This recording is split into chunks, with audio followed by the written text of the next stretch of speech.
पुलवामा का जयंत को अन्यत्र ले जाना, इंद्र तथा रावण का युद्ध, सुमाली को मारा गया, वसु ने उसके शरीर को भस्म कर दिया और देवताओं से पीड़ित होकर मेरी सेना भागी जा रही है। ये देख रावण का बलवान पुत्र मेघनाद कुपित हो समस्त राक्षसों को लौटाकर देवताओं से लोहा लेने के लिए स्वयं खड़ा हुआ। वह महारथी इच्छा अनुसार चलने वाले अग्नितुल्य तेजस्वी रथ पर आरूढ़ हो वन में फैलने वाले प्रज्वलित धावा नल के समान उस देव सेना की ओर दौड़ा। नाना प्रकार के आयुध धारण करके अपनी सेना में प्रवेश करने वाले उस मेघनाथ को देखते ही सब देवता संपूर्ण दिशाओं की ओर भाग चले। उस समय युद्ध की इच्छा वाले मेघनाथ के सामने कोई भी खड़ा ना हो सका। तब भयभीत हुए उन समस्त देवताओं को फटकार कर इंद्र ने उनसे कहा, देवताओं भय ना करो, युद्ध छोड़कर ना जाओ और रण क्षेत्र में लौट आओ। ये मेरा पुत्र जयंत जो कभी किसी से परास्त नहीं हुआ है, युद्ध के लिए जा रहा है। तदनंतर इंद्र पुत्र जयंत देव अद्भुत सजावट से युक्त रथ पर आरूढ़ हो युद्ध के लिए आया। फिर तो सब देवता शची पुत्र जयंत को चारों ओर से घेर कर युद्ध स्थल में आए और रावण के पुत्र पर प्रहार करने लगे। उस समय देवताओं का राक्षसों के साथ और महेंद्र कुमार का रावण पुत्र के साथ उनके बल पराक्रम के अनुरूप युद्ध होने लगा। रावण कुमार मेघनाद जयंत के सारथी मातली पुत्र गोमुख पर स्वर्ण भूषित बाणों की वर्षा करने लगा। शची पुत्र जयंत ने भी मेघनाद के सारथी को घायल कर दिया। तब कुपित हुए मेघनाद ने जयंत को भी सब ओर से क्षत विक्षत कर दिया। उस समय क्रोध से भरा हुआ बलवान मेघनाद इंद्रपुत्र जयंत को आंखें फाड़ फाड़ कर देखने और बाणों की वर्षा से पीड़ित करने लगा। अत्यंत कुपित हुए रावण कुमार ने देवताओं की सेना पर भी तीखी धार वाले नाना प्रकार के सहस्त्रों अस्त्र शस्त्र बरसाए। उसने शतघनी, मूसल, प्रास, गदा, खड्ग और फरसे गिराई तथा बड़े बड़े पर्वत शिखर भी चलाई।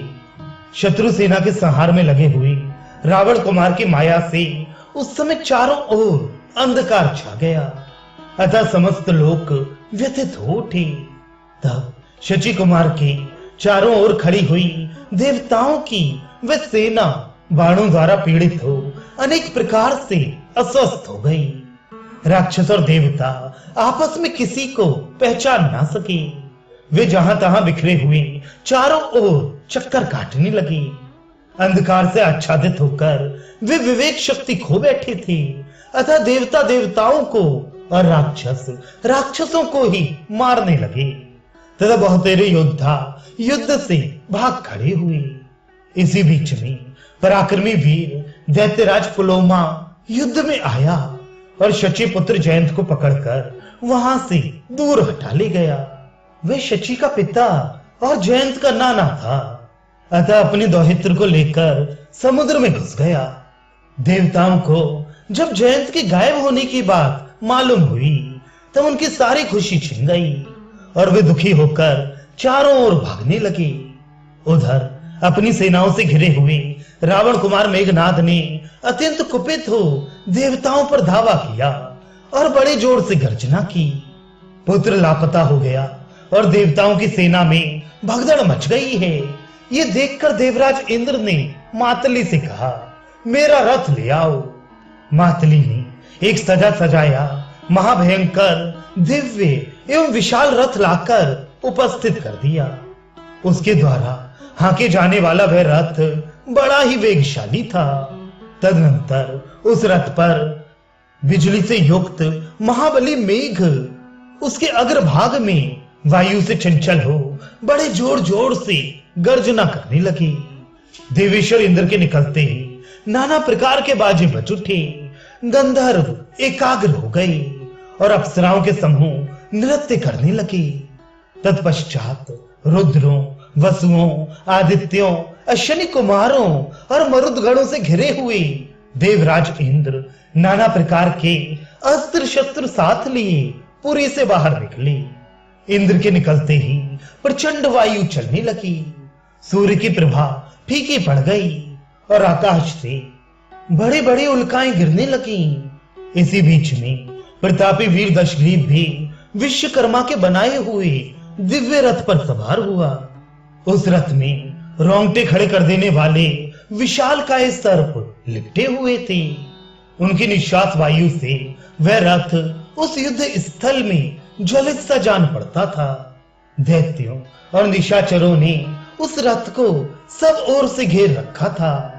सम्रांगण की ओर बढ़ता हुआ रावण का वह दिव्य रथ महेंद्र के सामने जा पहुंचा। रावण अपने पुत्र को रोककर स्वयं ही युद्ध के लिए खड़ा हुआ। तब रावण पुत्र मेघनाद युद्ध स्थल से निकलकर चुपचाप अपने रथ पर जा बैठा। फिर तो देवताओं का राक्षसों के साथ घोर युद्ध होने लगा। जल की वर्षा करने वाले मेघों के समान देवता युद्ध स्थल में अस्त्र शस्त्रों की वर्षा करने लगे। राजन, दुष्टात्मा कुंभकर्ण नाना प्रकार के अस्त्र शस्त्र लिए किसके साथ युद्ध करता था इसका पता नहीं लगता था। अर्थात मतवाला होने के कारण अपने और पराये सभी सैनिकों के साथ जूझने लगता था। वह अत्यंत कुपित हो दांत, लात, भुजा, हाथ, शक्ति, तोमर और मुदगर आदि जो ही पाता उसी से देवताओं को पीटता था। वह निशाचर महाभयंकर रुद्रों के साथ भिड़कर घोर युद्ध करने लगा। संग्राम में रुद्रों ने अपने अपने अस्त्र शस्त्रों द्वारा उसे ऐसा क्षत विक्षत कर दिया था कि उसके शरीर में थोड़ी सी भी जगह बिना घाव के नहीं रह गई थी। कुंभकर्ण का शरीर शस्त्रों से व्याप्त हो खून की धारा बहा रहा था। उस समय वह बिजली तथा गर्जना से युक्त जल की धारा गिराने वाले मेघ के समान जान पड़ता था। तदनंतर घोर युद्ध में लगी हुई उस सारी राक्षस सेना को रणभूमि में नाना प्रकार के अस्त्र शस्त्र धारण करने वाले रुद्रों और मरुदगणों ने मार भगाया। कितने ही निशाचर मारे गए, कितने ही कटकर धरती पर लौटने और छटपटाने लगे और बहुत से राक्षस प्राणहीन हो जाने पर भी उस रणभूमि में अपने वाहनों पर ही लिपटे रहे।